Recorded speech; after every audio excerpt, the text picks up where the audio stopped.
welcome to episode 78 of PD's Awesome Guest Panel. Now, before we introduce tonight's iconic guest star, I do want to welcome back for the first time in months my guest host for tonight, the one and only Christopher Petey. Chris, welcome. Hey, yo. Now, before I introduce tonight's legendary name, let me just tell you a little bit about this man. This is the man who in 1990 played one of the most iconic oil tycoon, rich billionaires, tyrants in history. Then fast forward to 1996, this is also the same man who played a guy who finally left his stoop for the first time in years. In addition to that, this man has worked on many others awesome projects, including, of course, Different Strokes, and of course, Salute Your Shorts. This man is not only a iconic legend to everyone, but he's also a legend to all 90s kids like myself and Christopher growing up. My guest at this time is Mr. Danny Montana Max / Stoop Kid Cooksey. Danny, welcome, sir. How are you today? Thank you, man. How you doing? That was certainly enthusiastic, my friend. Thank you. It's such an honor and pleasure to have you on here, Danny. Oh, it's my pleasure, man. Now, before we get into like the Tiny Toons and Hey Arnold questions, I do have a typical cliche question, and that is, how did you get your first start or a big break into acting? Take us there. Oh, wow. Okay, so I started singing country music when I was like 5, 6 years old, and touring around like sort of the South and like Nashville, Texas. I'm from Oklahoma originally, and ended up getting hooked up with Mickey Gilley and Johnny Lee, who were part of the Urban Cowboy movie sort of scene out of like Houston, Texas. And that ended up taking me to Los Angeles. And the sort of manager there was like, hey, why don't we send you over to a casting director? We're in town for like 2 weeks. Let's see what happens if you just like meet some people, cute kid, yada, yada, yada. So I ended up doing an episode of Dukes of Hazzard. It was my very first thing, which I had laryngitis, and they dubbed my voice. So the first thing that I did on television was not even my voice. It was not my voice. So that was a weird deal. And then like a few months later, came back out, same sort to the West Coast from Oklahoma, same sort of deal. Just went to meet a casting director, and I was supposed to be here for like 2 weeks. Met a casting director that was the casting director of Different Strokes. I found out on a Friday that I had gotten the part that they were talking about, which was like a reoccurring character, just someone that sort of would come in every once in a while. And then they said that changed. Your part's a regular character on the show, and you start Monday. And so I found out on a Friday. I took wedding pictures on Sunday, and on Monday I was a regular cast member on a network television show. And that it was like just in a second, your life is altered. And it was amazing. It was an amazing experience. I bet. So that's how I got there. And then I never left California. Incredible. Chris, before you ask your question, though, can I just say, Mr. Cooksey, that like Justin Shanker, I thought not only are you played one of the greatest, bullies of all time in the 90s, but you also had probably the best evil cackle I ever heard when you used to laugh at Montana Max. Oh, man. Chris, you had a question? What are your typical warm-ups and preparations for your roles? I mean, not too much. I feel like it's it depends on what it is. For the cartoons and stuff, I like to sort of keep things like I feel like if you prepare too much and you're like dealing with that, then it's less spontaneous. So I don't really do too much. I just sort of like keep it light and keep it fresh. It's at the end of the day, it's like, it's supposed to seem authentic. So it just depends on what it is. I actually, as a theory, as a working sort of like theory, I prepared more for auditions than I did the actual roles. I was taught it was like, as an actor, your job is to audition. The bonus is that you actually get to do the role. Right. So it's like, that's just kind of how I looked at everything. So it was like, who's directing, who's the producer, you know what I mean? You got to find the tone of what it is that you're going after. Absolutely. And I got to ask you, as an actor and voice actor, like if you had in a particular scene, like I wanted to get you a scenario. If you were in a particular scene where like two people were in a heated argument, and you have to cap into real life raw emotion. Uh, Huh? a person comes up to you, like the person that you're working with, and they go, "Excuse me, Mr. Cooksey, it says in this line that in this scene that we have to have a heated argument." Now, I know this is going to sound very weird for me to say, but I need you to make me cry for real because that way we could tell a story, and that way we can actually make people make this feel like it's believable. If you were approached with this kind of method, how would you react, and what would you say to the person? I mean, it's let's go for it. I mean, if there's no boundaries, if there's no fences, and you're coming to me ahead of time, going like, let's let her rip, then let's let her rip. I mean, there's no point in. I mean, well, we are playing pretend, but that's the joy of it. It's like if you've got no boundaries, I can go no boundaries too, and let's just see what happens.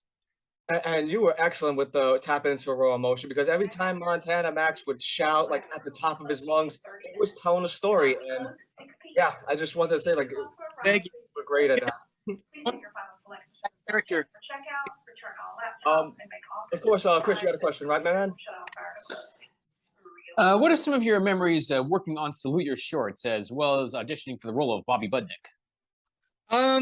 It was a funky audition. I feel like when I first went, I feel like at the beginning that I went in and it was sort of this like it was sort of, I was there for sort of Michael and Budnick, and sort of halfway through I went like, hey, I feel like I would have more fun and I could do a better job with the sort of bad guy, rather than, because up to that point I'd really not done any sort of, I was always the kid next door. I was like, the little redheaded kid, and everything was nice, and it was like, oh, I like this guy. He's got like an attitude.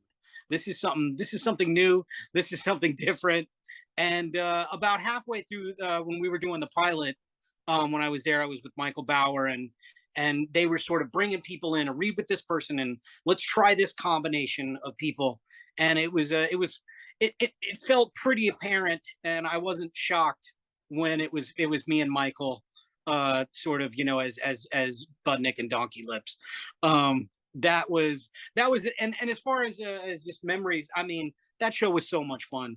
It was totally different from everything that I had done before. I had done a lot of like four camera sitcoms, 80s, four camera in front of a live audience. They were almost like Different Strokes was almost like a play. I mean, we did beginning to end and not very many stops and starts. It was like a first audience. We would basically do like a play two times, and then two different audiences, and that was it. And then it, like, we finished on a Friday and it aired like the following Wednesday. It was really quick. Salute Your Shorts was different because it was a single camera sort of thing. We could do multiple takes and multiple little shots of things and really go like, oh, that was funny. What if we did it again and try it like this? There was a lot of sort of play, and we just had a lot of fun. It was a totally different experience, and we had some great directors that were doing things visually that were different than the way things were sort of seen. I don't know that many single camera comedies that had were around that time. We were definitely at the forefront of that, which now we're used to seeing a single camera comedy. I'll say this: you guys definitely deserved a third season for that one. That would have been nice. It was a lot of fun. And you mentioned, of course, Different Strokes. You were, I believe, on the final 3 seasons. I just wanted to get your memories of working on the show and working with the cast: Gary Coleman, the late great Dana Plato, Todd Bridges. Yeah, I mean, it was an amazing experience. It was like, I'd done an episode. I think I did a Hot Wheels commercial and an episode of Dukes of Hazzard before that. So it was quite literally like the first thing that I had done, and everyone was so nice and so welcoming. And like I said, I came from sort of a background of like performance, and that show lent itself to that because it was that day where it was taped in front of a live audience, and sort of what you see is what you get. And there wasn't a lot of like retakes and pickups, and maybe a handful of things, like 3 or 4 after the audiences went home. But for the most part, what you see is pretty much it's like a televised version of a play. and that was so exciting, and everybody was amazing and so talented, so funny, and it was just it was a version of television that we just don't see that much anymore. I agree. Totally agree. And of course, got to bring up this show, Danny, because you played probably the most iconic villain of the '90s, and that is Montana Max. And I want Yes. to get your memories of working on Tiny Toons, your audition, and of course working with the cast. Yeah, I mean, I think the audition is like, if I remember correctly, I'd received a packet of like all of the characters of the show, and they're like, like pick 3, and I don't even remember what the other ones that I picked were, but ended up getting Montana Max, and it was like a master class in. Somehow they casted all these amazing people, and we had people with Saturday Night Live backgrounds and animation backgrounds, and I mean, it was just, and somehow they allowed this little kid to just sort of sit in the room and yell and scream, and it was unbelievable. It was, I mean, for the most part, that show was recorded as an ensemble, so there was like, sometimes it was a huge cast. Sometimes we had, just rows and rows of people sitting in this room, and you're watching this interaction, and it was, there was no ceiling. Everything could be extreme over the top, and it was just an absolute one of the most amazing experiences I've ever had. Very cool. Chris, you had a question? What would be your favorite Montana Max line or moment? Oh wow. Jeez.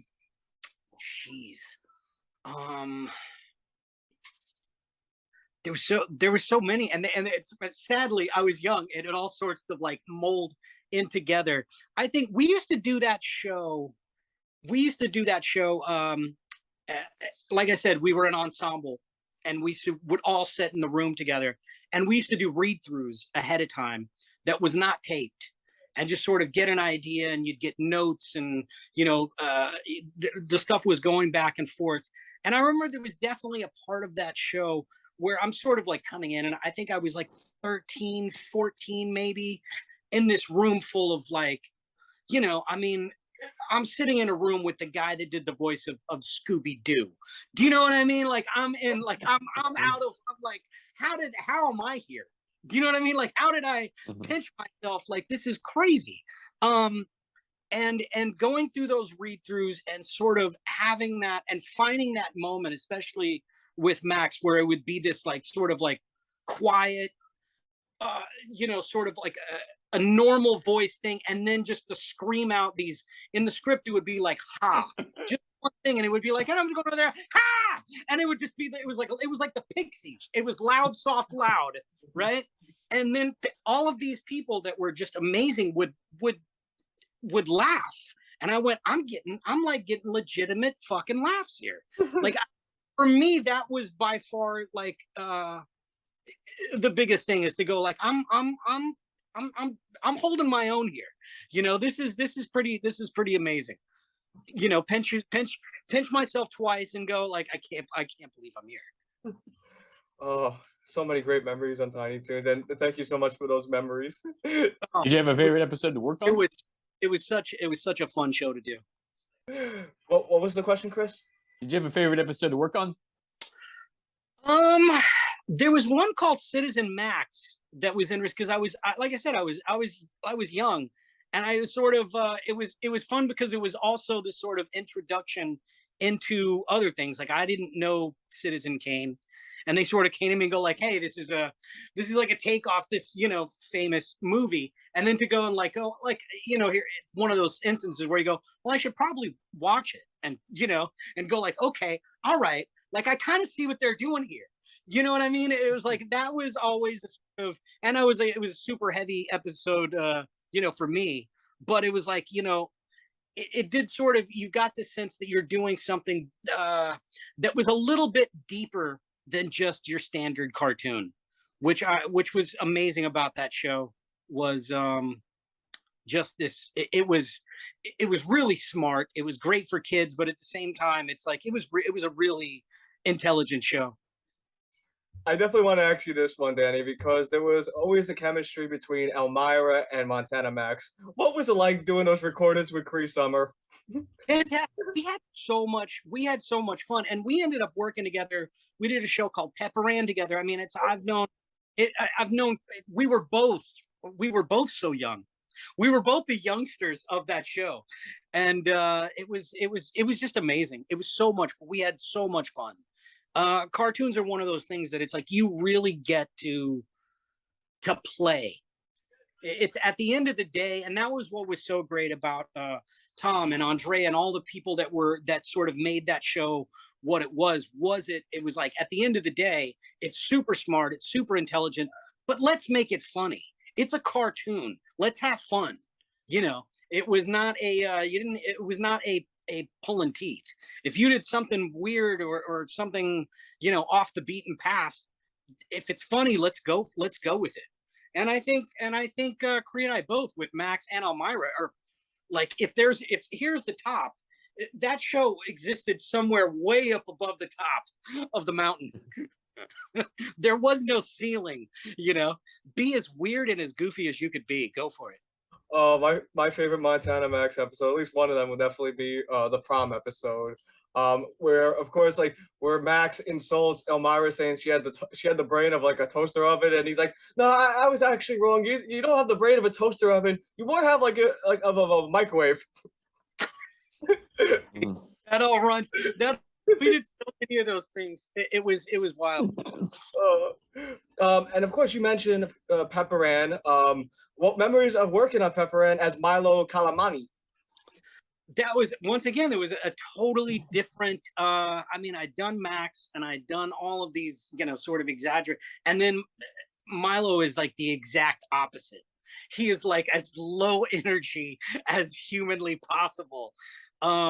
We ended up having to pep him up because I remember like the first 3 or 4 episodes, and he just sort of started it like, you know, like, hey PA, like, how's it going, just super like mellow, and it got to the point where he was almost not even finishing sentences. And doing the show was like, this is really funny. In the room, we would get a kid goes like, so this is, you know, coming out, he would just sort of fade off. He wouldn't even finish his sentence. They were like, all right, we might have to give him a little bit more energy. Hysterical, funny. But, and that was another one. We did table reads on that show. Like, you know, we went to a different location on a different day than we actually recorded and sat around a table and sort of fleshed out all of these little bits and pieces. Each show has its own sort of vibe and the way that we did it, and that show was also, I mean, making cartoons is about it's crazy. Crazy. Very cool. Chris, you got a question? What are some of your memories of you working on the 101 Dalmatians animated series as Mooch? Yeah, I mean, that was that I wasn't like a regular sort of character. I would come in and out, and I did a lot of work in like a bunch of different series, not as a series regular, but like a guest star, a character here, a character there. And that was like that show. It was just sort of show up on the day of recording, and you know, it's like, okay, you're this character, just in case you forgot, here's what that sounds like. And then you may be 2 or 3 other characters. And those are always fun because you're coming into that group that is sort of solid and they're together, and you just get to be sort of team player and get a completely different vibe than what is normally there. I did it with, I think, Recess, like a bunch of different shows that I just sort of popped in and out of. And it's fun because it's the same sort of, I mean, in that era of, you worked with the same people over and over and over and over again. It was that same sort of core of about 50, 60 people that you saw. You know, there was always 2 or 3 that you were like, you know, oh, I did that with that guy. You know what I mean? You've got this built-in rapport. And also, we gotta definitely mention too, like one of my favorite roles will always be Stoop Kid. I gotta get. That is the funniest thing. I get more like I've gone to conventions and the conventions have printed up Stoop Kid pictures that I've signed at like cons and stuff. And that I think I did maybe 15, 20 minutes worth of work in the 90s on that. And that was like, I think I literally came in on a lunch break from Salute Your Shorts or Stoop Kid. And it just became this thing of its own. And then 6, 7 years ago, they did the Hey Arnold movie.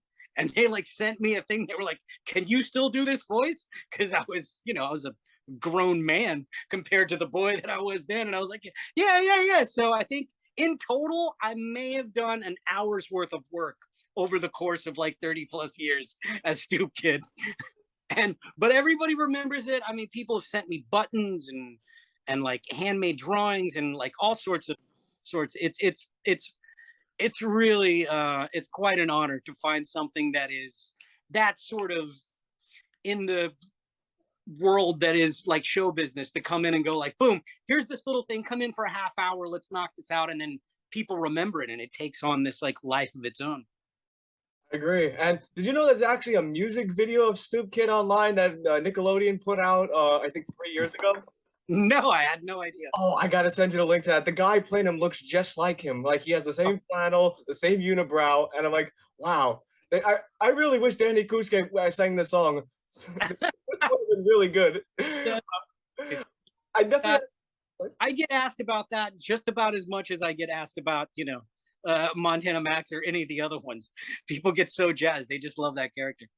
What was it like, of course, the audition? I mean, the audition for because you said you went on a lunch break when this happened. Like, was that considered the audition or? Oh, you mean as Stoop Kid? No, I think it was just something that I don't.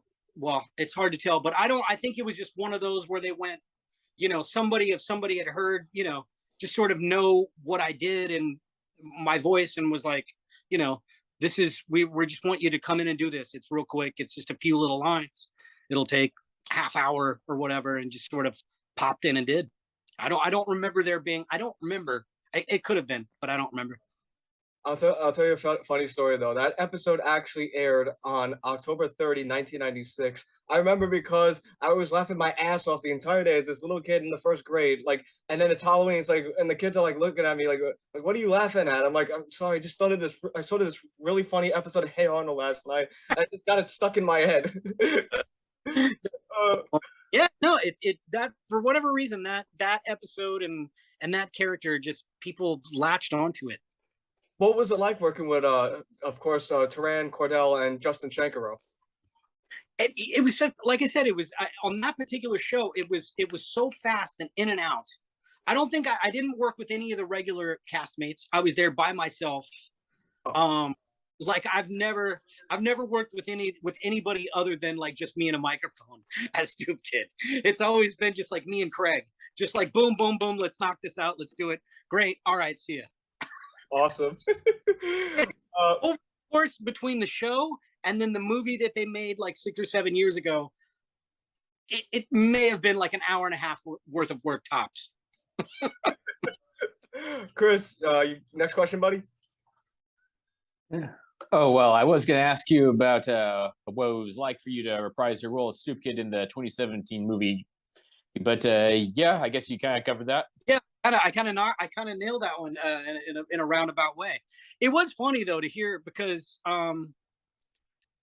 they sent me. I remember them like sending me like a clip, and I'm like, wow, like I guess I can kind of sound like that. But I was like, wow, was that really that long ago? I sound so young. It was like, can you sound the way that you sounded when you were 15? It was like, I think I was like, mid 30s. I'm going, probably. I can get pretty close. Danny, I have to ask also, like, Stoop Kid is considered the most iconic character on Hey Arnold next to the Pigeon Man. Did you have any favorite line as Stoop Kid? Oh man, I couldn't even tell you one.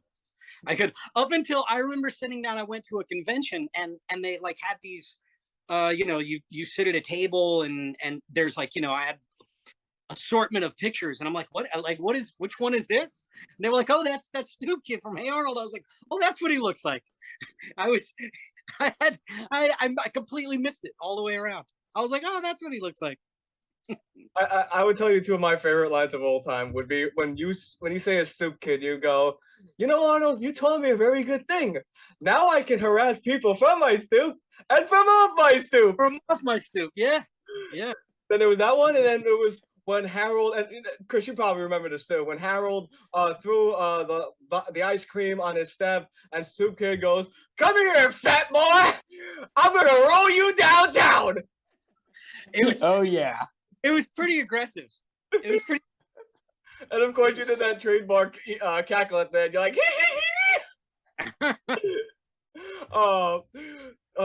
Chris, you had the next question? Memories doing, excuse me, Memories doing Lloyd in space as Victor. Lloyd in space. Yeah, I mean, yeah, I think that was another show that we sort of did as an ensemble. I remember it was yeah, I mean, I do remember doing it. I don't remember that many details. It's funny, I really didn't watch a lot of them.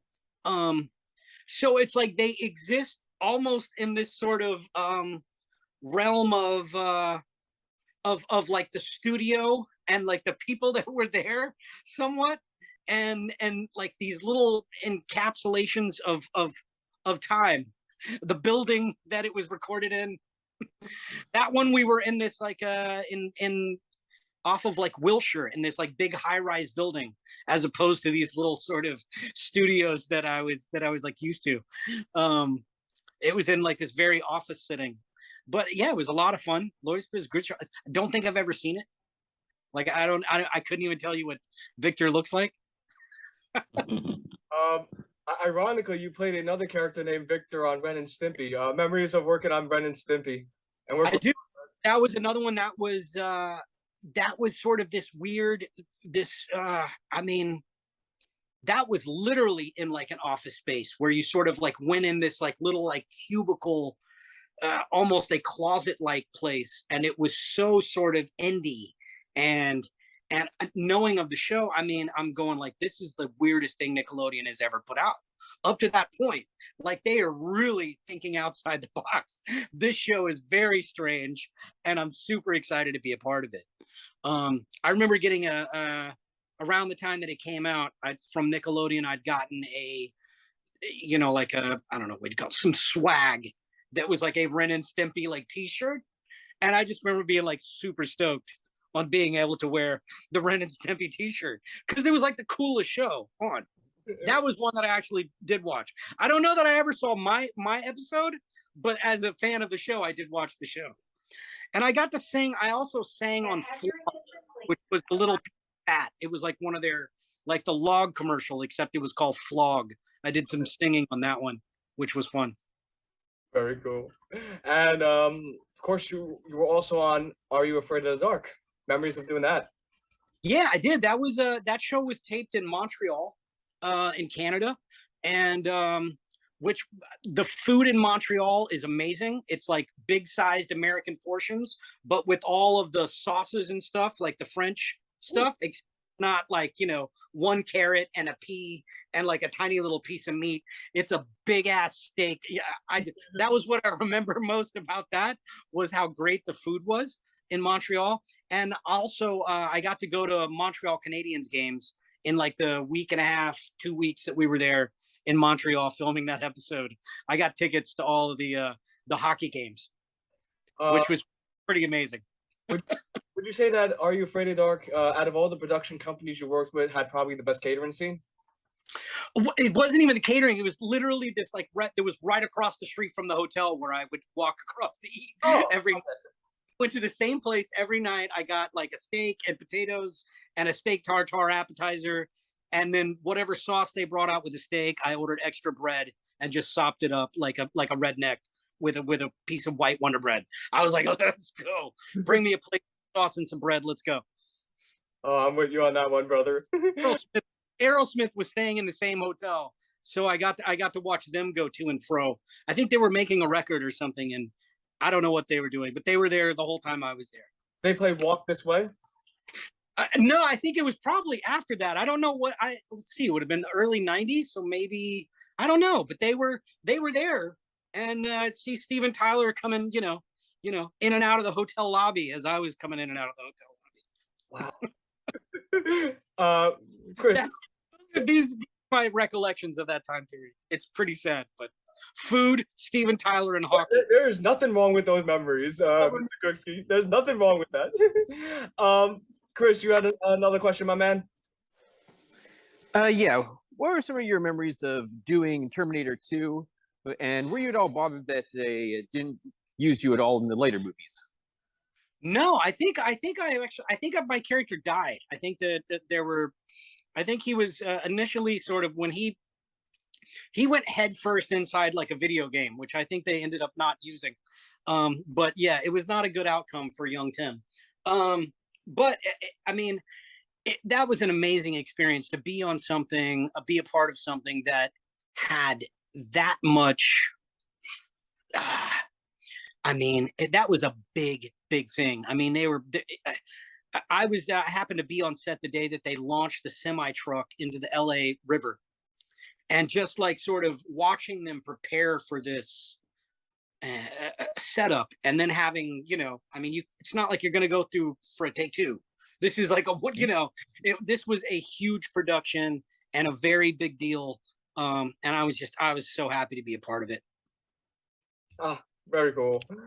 And of course, you worked on MacGyver as Darren Cooper. Memories of working on MacGyver and working with Richard Dean Anderson. That was an amazing show. I was a fan of the show before I had done it, and it was like, that was one of those shows where it was like had a lot of firsts. There were helicopter shots. There were these, with a crane and hanging with a hang glider. There were eagles and I mean, like real live eagles that are like flying overhead, and like it was, we blew up some type of shed. It was just one of those, like I said, coming prior to that from Different Strokes, that was sort of like in front of a live audience, 4 cameras, like a filmed play. Here's something that it just kind of, it had a lot of setups. It was like a big production. It was something that was totally different than anything that I had ever done before. It was great. It was a fun experience. Ah, very cool. There was one shot, we were sort of, it was like we were taking off in this, like a hang glider. So we're sort of in this, so not really that close to the side of a mountain, but enough. And we sort of like, picked it up and like, went to go like take 2 steps forward, and then there was a cut, of course. But it was like, you are in a hang glider. There was a little, it was, if nobody had paid attention, we might have went on a little flight because it was bigger than what we thought. There was definitely a few grips and people around that go like, oh shit, and grab like, the hang glider as we faked taking off. But yeah, it was a lot of fun. Very cool. Chris, you had another question, my man? Yeah. What are some of your memories of doing Dave the Barbarian as Dave himself? That show, of all the things that I had done, might have been the most fun. Just just personally, the cast that we had was, we had all worked together a bunch of times, and we just had so much, probably too much fun on that show. I mean, we had another show that was taped, recorded as an ensemble, so we're all sort of in the room together, and it was just, oh man, it was a lot of fun. We got to play and play and play, and a lot of laughter, a lot of times that you just had to go like, we're gonna have to take a time out because I cannot say this line. That show was filled with a lot of weird innuendo. It was a little rich. That's the reason probably why it was a little blue for Disney. But man, oh man, did we have a lot of fun doing it. And also back in the 90s too, Danny, like you know, like how they say there was the two Corys, like I think of the 80s, you always had the two Corys, Corey Haim and Corey Feldman. Yeah. As a kid, I always said there were the two Dannys that dominated Nickelodeon. I used to say Danny Cooksey and of course Danny Tamborelli. Yeah, yeah. You got to work with Danny? Oddly enough, I saw him last weekend. Oh. We did an appearance in New Jersey at a toy and memorabilia shop, and so I've didn't know him back in the 90s, and then we've done a couple of different events and met each other, and yeah, he's hysterical. Funny guy. Both, we realized that it was me and Michael Morona and Danny Tamborelli, and it was the three of us at this event, and we're all redheads and we're all left-handed. So we were going to start a jazz trio called the Recessive Genes, and because it was that many gingers and that many left-handed people sitting at the same table, should have been some kind of record. I agree, and of course, I gotta say, I'm so glad I'm not the only one who's also. This is my left hand. My left hand. This angle it shows as right, but this is my left hand. Yeah. Also, definitely want to get your thoughts on, of course, when doing voice acting. Kurt Douglas said in an auto commentary episode of The Simpsons that he hates using headphones because it hurts his ears. When you do voice acting or just music, I'm not a fan of head. Hmm? Oh, go ahead. No, I'll question. I feel like I know where you're going, but I'll let you finish. No, I was just gonna say, do you prefer use them or not? That's all. I don't really like to use them. We have usually you do the normal sort of like session, and I'm not really a fan of headphones. But then when you go in to do pickups, I'll wear them if you're doing, it's called ADR. It's like automated dialogue replacement. It's like for all of the little, if your character gets hit in the stomach or something, and it's like, oof, it's all the little impact grunts and different things. If you've got to jump, it's like, and that's where you actually watch the cartoon, and then they give you these little beeps. And so for that, you do have to wear headphones, and that didn't seem, but if everybody's sitting in a room, I'd prefer not to wear them. But sometimes if you're doing it just by yourself, they'll stick them in there. And I mean, I could go either way, but I'd rather not use them. And do you prefer playing the protagonist or antagonist? I don't care. I just go in and have fun. I mean, it's like I said, it's like being a kid and playing a game or pretend. It's you just go like it's a cartoon. There's no limit to how strange it can be, and sometimes how serious it can be. I mean, I've done some like video game work where things are like super dramatic, and then all of a sudden it's like, you're doing this dramatic take, and then 2 seconds later they're like, all right, now you're being like, your neck is being ripped apart by zombies, so I need you to scream bloody murder. And it's like, okay, we can go from a very serious conversation to screaming. It's great. What about? I need you to be a tree. I mean, it's the most absurd thing. You know what I mean? Oh, really? A tree? Okay. What kind of tree? It's just, you never know what they're going to ask you, what's going to happen. And when you go do these things, it's great. One movie that I don't know if you got ever access one, but I want to get your thoughts on shooting the movie Mom and Dad Save the World. Another one that was like a really, I think it was one night, like an evening of I honestly don't know how that sort of came about. But I just remember sort of like, going to do this thing, and like, there was nothing, I don't even remember like reading a script about it. It was just sort of like, hey, we're driving down the road and this alien hits the windshield, and, they're sort of explaining what's happening. And it was just sort of one of those things that you just, I don't know, maybe it was my childhood where you just sort of show up and do something and then people remember it. But yeah, that was it. I do remember it was odd because I was the lady that played the mother, Christine Ebersol. I did a television show with her. So I already, like, we're used to seeing each other 5 days a week. And it was like, oh, you're doing this thing too. Oh yeah. Hey, how you doing? All right. Well, I guess I'll see you in a couple months when hiatus is over. And you weren't on all that, right? Were you on all that? No, never did that one. It's a shame because you would have been perfect for that show. I think I don't know. Was that right? Was that during when we were doing Salute Your Shorts, or right after? Or I think all that came out in '97. okay, yes, yeah, so it was a little after. Actually, wait. I think all that may have come out sometime in '94. Was it '94? Yeah. Oh. I don't know. Yeah, I was in 4th grade at the time, so I definitely remember it. Yeah, well, right after Terminator, and that's sort of like, I mean, I was like 16, 17. I worked like consistently from 8 to 17, and I was honestly just kind of like burnt out, and really at like maybe a year after Terminator came out, I continued doing the cartoons because I really enjoyed that, but I just sort of stopped doing any sort of like on camera type of stuff. I don't know. I just kind of burnt out. It was nice to do that. I got married and had kids young, so life just sort of took a different turn, and that was the way that was.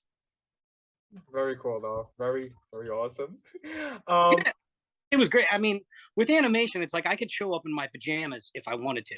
You know what I mean? It was far different than on camera. Like, okay, well, got an audition here. I got to do this. Got to do that. It's like I'm just showing up and let's play. Come on, let's do this. You're like, I came to play. Let's do this. Yeah, let's play. It takes like maybe 2 hours tops, and I'm back home again. Chris, do you have any final questions before we wrap up? Well, I had a couple here. Right. Do you actually prefer acting, voice acting, or music throughout your entire just overall genre and show business? Also, were you probably planning to come back to reprise your role as Montana Max in the Tiny Toons reboot? It's one of those things with that particular project. I mean, I did a show called Shaolin Showdown, and they did like another version of that, and things got reshuffled around, even on different strokes from one season to next. The mom changed, so I really, it's one of those things. I totally would have. It would have been fun, but things are, things happen as they happen, and it's, I'm not like losing sleep over it. But and as far as like the music and the acting, each one has its own sort of life. It's like all singers want to be actors, and actors want to be singers, and if they ever have the chance to do it, everybody wants to do cartoons because it's just so much fun to do. So it's like now you've got they're making movies with big name actors, in the cartoons. So I think everyone's gotten a little taste, and I can't think of very many people that would turn anything like that down, because it's a cartoon. We were all kids watching cartoons, so to get to be a part of making it, you take on that same sort of childlike fun and abandon, and just go like, we're just playing and having fun. Each thing's it has its own sort of life, and with each project comes a different, you wear different hats and you do different things. So it's hard to say that you prefer one over the other. It's just I've been very blessed in being a part of some amazing projects and working with some amazing people, and doing some things that you sort of look back, especially as an adult, and go, how the hell was I sitting there in that? Like, how was I sitting there? Oh man, and that's what ultimately matters, right? Yeah. Right. Yeah. Let me just say the next question. I mean, actually one of my final questions before we wrap up, and that is, what's next for the legendary Danny Cooksey? And now this is the part, Danny, where my show is an open forum. This is the part where you can talk about anything you like. I am passing the proverbial microphone onto you, sir. The floor is yours. You know what? I'm one of those. I'm like a fart in the wind. Do you know what I mean? It's like whatever sort of comes. I've got, I don't have like a strategy or a game plan. It's like, whatever happens is sort of God's will, and I'm just happy to be on this ride, and happy from where I came from and where I'm going, and whatever the next thing is, I'm all about it. Awesome, man. Awesome. And before we conclude, let me just say that, thank you for not only this epic interview, this awesome epic interview, but thank you for those childhood memories you gave myself and Chris growing up. You're not only a a legend to all 90s babies out there, but you're also a Nickelodeon legend, a Disney legend, and as well as a Warner Brothers legend. And you have this incredible gift, and I know I'm going to sound like a broken record when I say this, but you have an incredible gift where you can take a 30-something-year-old fan and bring him right down here and make him feel like he's back at 2 years old again. Listen, I mean, it's none of that would be possible without you guys paying attention and watching it and enjoying it. And that's at the end of the day, that's what it's all about. So all the thanks goes to you. Thank you. Thank you, sir. And Chris, do you have any final comments? No. But actually, just Danny, yeah, you've been a part of my childhood. You've been part of Pete's childhood. You've been part of just about any 90s kid's childhood. And if you pretty much just like still fit in any role, it really fits you really well. Thank you very much, man. I appreciate it. And thank you guys. I thanks for having me. Thank you. And one last thing before we go, and that is thank you, Danny. Thank you. Thank you, Danny. Thank you, Danny. Danny. Thank you so much, Danny. I will send you a copy for this awesome interview as soon as it's done edited. And you have an awesome night, my friend. All right, brother. Take care, man. Good to see you again.